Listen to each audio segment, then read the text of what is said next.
One thing that we can learn kung bakit until now, hindi pa rin winawasak ng Diyos ang mundo, kung bakit pinapahintulutan niya pa rin ang kasamaan, is because God is patient with us.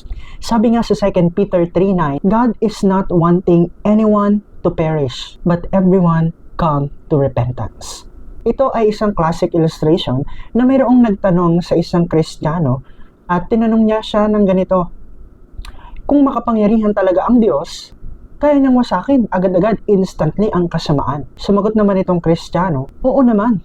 Pero just imagine, kung wawasakin ng Diyos ang buong mundo, tatanggalin niya ang lahat ng kasamaan sa oras na 12 a.m. Sino pa ang buhay ng 12:01?